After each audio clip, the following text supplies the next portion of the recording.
એમાં રિફ્રેશ કરવાનું એટલે એડ પ્રિન્ટરનો ઓપ્શન આવશે. એડ પ્રિન્ટરમાં જવાનું, એમાં add local printer on network print of manual સેટિંગમાં જવાનું. એમાં બીજા ક્રિએટ અ ન્યૂ પોર્ટ, એની અંદર second option standard TCP and IP સ્પોટ. નેક્સ્ટ આઈપી એડ્રેસ આમાં નાખવાનું 192.168.0.010. ટીક કાઢી નાખવાનું, ચેક નહીં રાખવાનું. નેક્સ્ટ પછી નેક્સ્ટ પ્રોસેસ કરતાં થોડીક ટાઈમ લાગશે. પછી એમાં સ્ટાન્ડર્ડમાં જઈને નેક્સ્ટ આપવાનું. તેની અંદર હવે નેક્સ્ટ હેવલ ડિસ્કમાં જવાનું. એની અંદર આપણો જે ડ્રાઈવર હોય એ શોધવાનો. તો હવે આપણે ગોઠશું માય કોમ્પ્યુટરમાં જઈને સોફ્ટવેરની અંદર છે આપણો ડ્રાઈવર. સોફ્ટવેરની અંદર મશીનની અંદર પીસીએલ ડ્રાઈવર, એની અંદર ડ્રાઈવર ઓપ્શન સિલેક્ટ કરવાનું. એની અંદર PCL 5E આરામથી થઈ ગયું કમ્પ્લીટ. ઓકે. પછી એમાં આપણું મશીનનું નામ શોધવાનું. તો તમે નીચે સિલેક્ટ કરશો એટલે મશીનનું નામ આવશે. IR5060 એવું છે. 6000 મશીનનું નામ છે.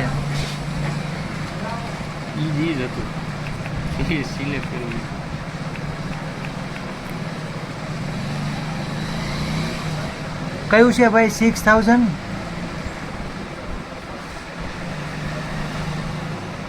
મેં સિલેક્ટ કર્યું હતું 50 20 60 નીચે. ઓકે, જો 50 20 60 20 આવડું આ છે આપણું મશીન. નેક્સ્ટ એટલે થોડીક પ્રોસેસ લેશે.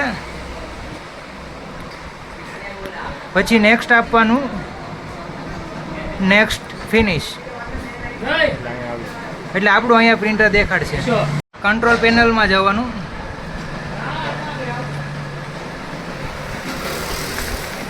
તમે કંટ્રોલ પેનલમાં જાઓ. હવે એમાં આપણે જઈશું નેટવર્ક શેરિંગ સેન્ટરમાં. ઓકે મિત્રો, એમાં ગયા પછી આપણે બાજુમાં આવશે ચેન્જ એડેપ્ટર સેટિંગ. હવે આપણે એમાં જશું, બીજો ઓપ્શન છે ઇન્ટરનેટ. હા, પ્રોપર્ટીમાં જઈશું. Yes, you know. નીચે જશું. જવા દો, નીચે જવા દો.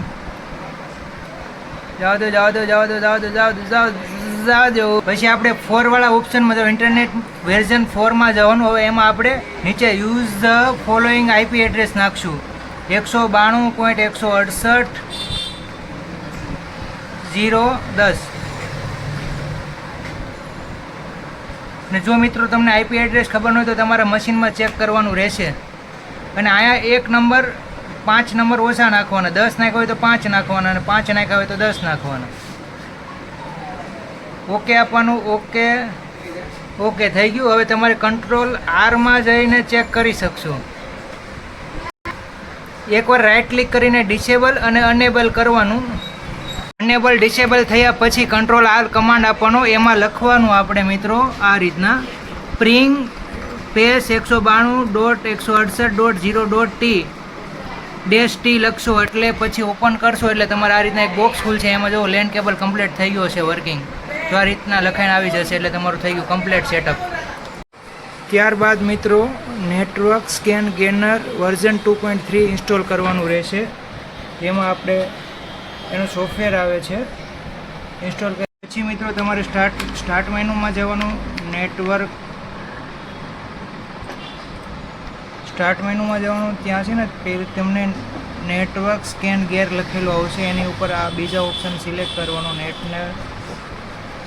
સ્કેન ગેનર્સ ટૂલ્સ એની અંદર જવાનું. ત્યારબાદ તમારે છે ને આ ડિસ્કવર કરશો ને એટલે પછી ઓકે થશે ને પછી તમારે ઓકે આપશો એટલે ટેસ્ટ પ્રિન્ટ આપશો એટલે તમારી બધી ડિટેલ આવી જશે. કયું મશીન કીધે કયું છે ને કયું.